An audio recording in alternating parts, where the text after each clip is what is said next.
আছে তো? হ্যাঁ রাজিমা, আচার্যদেব নিজে বলেছেন খনাকে নিয়ে আর আমার দুশ্চিন্তা করার কোনো কারণ নেই।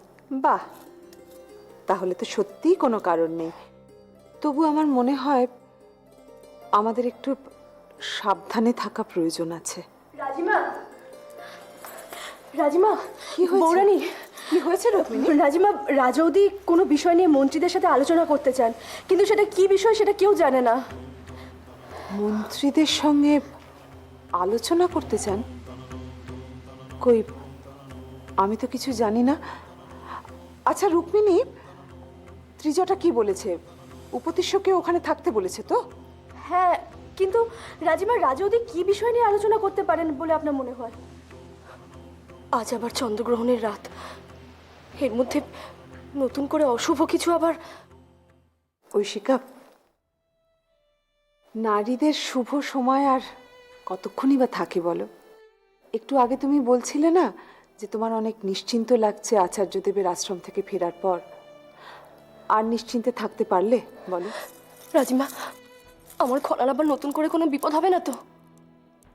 জানি না, ঠিক বুঝতে পারছি না এই মুহূর্তে।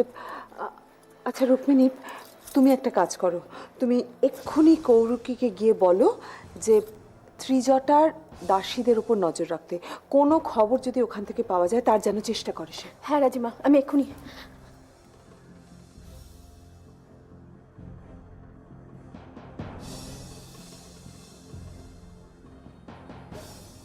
এত চিন্তিত হওয়ার কোনো কারণ নেই এই মুহূর্তে, আমরা সবাই আছি তো। ত্রিজটা মহানামার জীবনে গ্রহণ লাগিয়েও শান্তি হয়নি। এই আলোচনা হয়তো খনাকে নিয়েই হবে। না, এ কথা এক্ষুনি ঐশিকাকে বলা যাবে না। খনাকে সিংহলের ভাগ্যলক্ষ্মী ঘোষণা করা হলো, আর ত্রিজটা চুপ করে থাকবে? রাজন, আজ একটি বিশেষ বিষয় আলোচনা করার জন্য আমাদের সকলকে এখানে উপস্থিত থাকতে বলা হয়েছে, কিন্তু সেই বিশেষ বিষয়টা কি সেই সম্পর্কে আমরা কেউই কিন্তু। রাজৌদি আমাকে বলেছিলেন ওনার কিছু বিশেষ কথা বলার আছে, তাই আজকের এই আলোচনা সভার আয়োজন।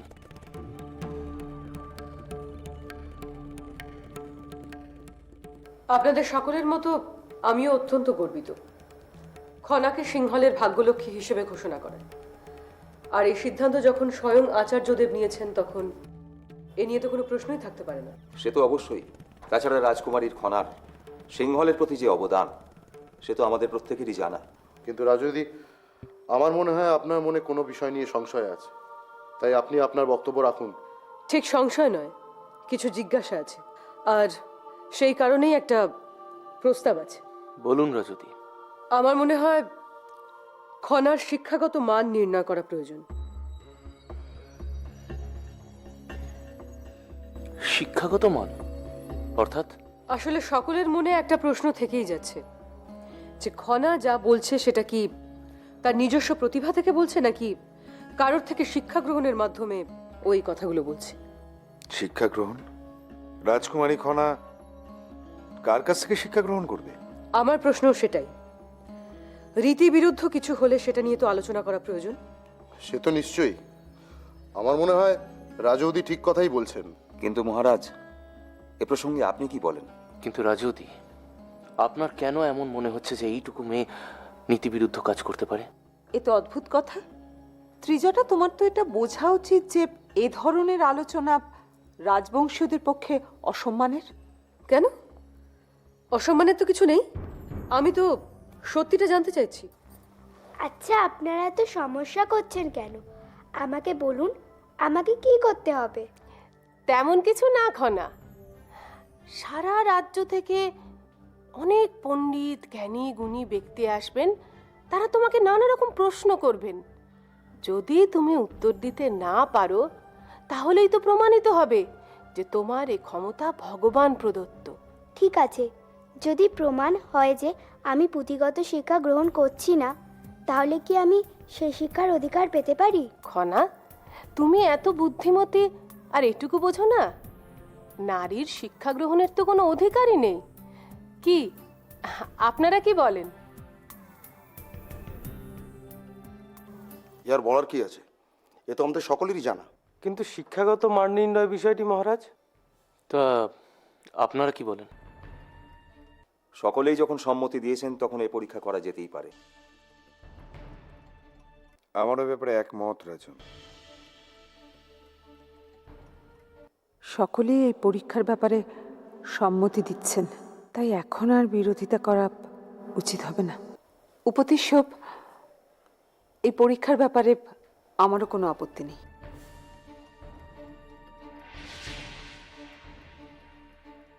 মহারাজ, চন্দ্রগ্রহণ প্রায় শুরুর মুখে। এবার যদি আমাদের অনুমতি দেন।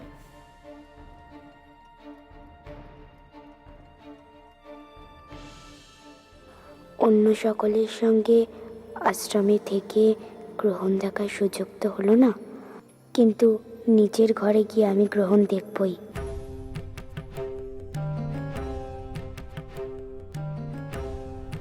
দেখো, গ্রহণ সম্পর্কে আমাদের মধ্যে নানান ধারণা, নানান বিশ্বাস প্রচলিত আছে। সূর্যগ্রহণ বা চন্দ্রগ্রহণ হয়ে থাকে নির্দিষ্ট একটা বিধি মেনেই, কিন্তু তোমাদের সেই বিধি নিয়ে না ভেবে আরো খোলা মনে অনুধাবন করা উচিত। আচার্যদেব, গ্রহণের ফলে কি কোনো বিশেষ সমস্যা হতে পারে? বিশেষ সমস্যা বলতে তুমি কি বোঝাতে চাইছো? আচার্যদেব, কিছুদিন আগেই তো আগ্নেয়গিরি ধ্বংসলীলা চলছিল, তাই ভাবছিলাম গ্রহণের ফলে অন্য কিছু ঘটবে না তো। দেখো, প্রচলিত অনেক ধারণা থাকে এ ধরনের ঘটনার উপর, কিন্তু তোমরা যদি যুক্তি দিয়ে বিচার করে দেখো তাহলেই বুঝবে যে নিত্য নতুন অনেক দিক তোমাদের সামনে উন্মুক্ত হয়েছে। ঠিক বুঝলাম না আচার্যদেব। আমি যেটা বলতে চাইছি, তোমরা গ্রহণ সম্পর্কে এতদিন যা জেনে এসেছো, যা বিশ্বাস করে এসেছো, তা ভুলে যাও, মনে রেখো না। খোলা মনে ভাবো, তাহলেই দেখবে তোমরা সঠিকভাবে অনুধাবন করতে পারছো। তারায় তারায় পথের দিশা, কালের পাতায় অমানিশা, অন্ধকারে বিদ্যা। চাঁদকে রাহু গ্রাস করে নিচ্ছে, এ তো অপূর্ব দৃশ্য। আগে কেন এই দৃশ্য দেখতে পাইনি?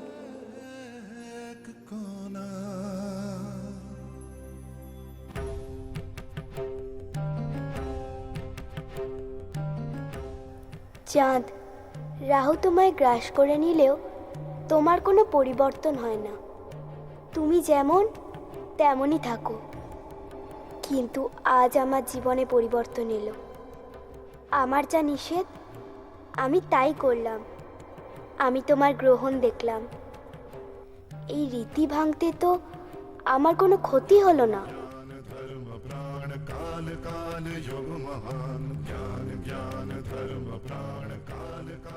এই দিয়ে শুরু হলো। রীতি আমি ভাঙবই, যা সবাই মেনে নেয় যুক্তিপূর্ণ না হলে আমি তা মানব না। আমি সেই সব রীতিকে ভেঙে তছনছ করে দেবই। চাঁদ, সবাই বলে রাহু তোমাকে গ্রাস করে নেয়, কিন্তু আমি তো দেখছি তুমি এক ছায়ার পিছনে অদৃশ্য হচ্ছ। এটা কার ছায়া চাঁদ? কে তোমার আলো শোষণ করছে?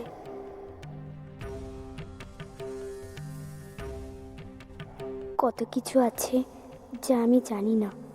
চারিদিকে এত কিছু ঘটে, কিন্তু তার প্রকৃত রহস্য আমার অজানা। আমাকে সব জানতেই হবে।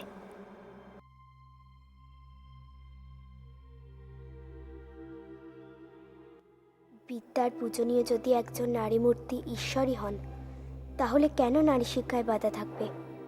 আর তাছাড়া বিদ্যা শিক্ষা তো কোনো অন্যায় বিষয় নয়। কেন আমি বঞ্চিত হব? কেন ঈশ্বর? কেন?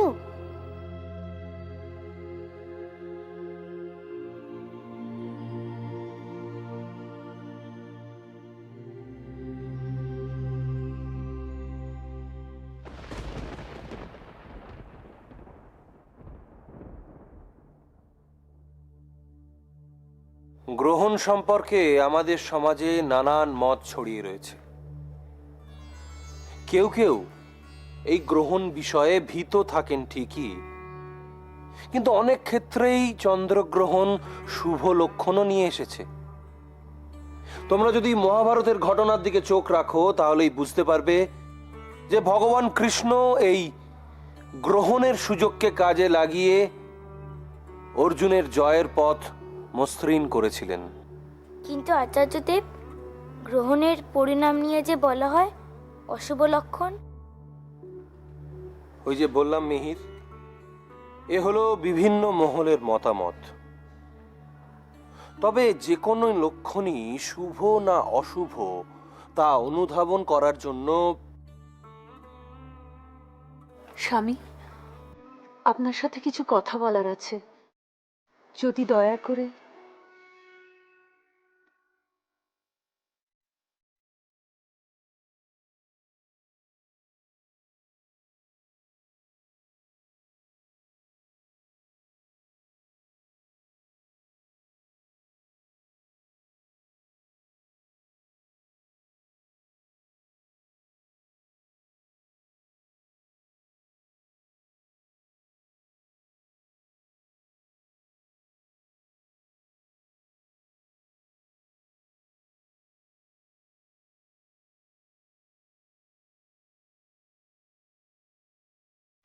এবার বলো, কি বলছিলে?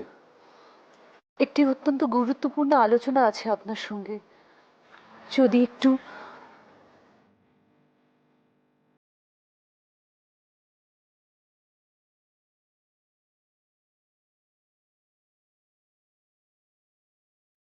বলো, কি ব্যাপার? একটি সংবাদ পেলাম, কাল নাকি সিংহলের পণ্ডিতরা খনার পরীক্ষা নেবেন।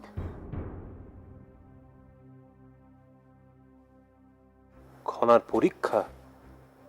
কেন? এটি প্রমাণ করার জন্য যে খনার কোনোভাবে কারোর থেকে কোনো শিক্ষা গ্রহণ করছে কিনা, আর তা যদি প্রমাণ হয় তাহলে খনার ভাগ্যলক্ষ্মী ঘোষণা নিয়েও সংশয় প্রকাশ করা হবে। তুমি এ ব্যাপারে নিশ্চিত?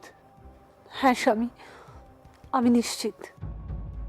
একটু আগেই ছাত্রদের বলছিলাম গ্রহণ সব সময় অশুভ নয়, কিন্তু কেন এভাবে খনার ভবিষ্যৎ এই গ্রহণের পর গ্রাস হতে চলেছে?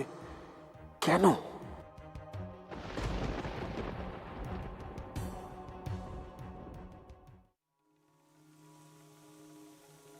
দেবী জাহ্নবী,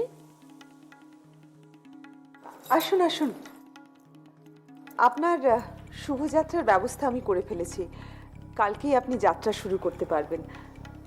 একটু দেরি হয়ে গেল বলে আমি সত্যিই দুঃখিত। ধন্যবাদ, অসংখ্য ধন্যবাদ আপনাকে আমার যাত্রার ব্যবস্থা করার জন্য। কিন্তু দেবী, আমিও কি কোনো অন্যায় করেছি যে আপনি আমাকে চলে যেতে বলছেন? যা ভেবেছিলাম ঠিক তাই।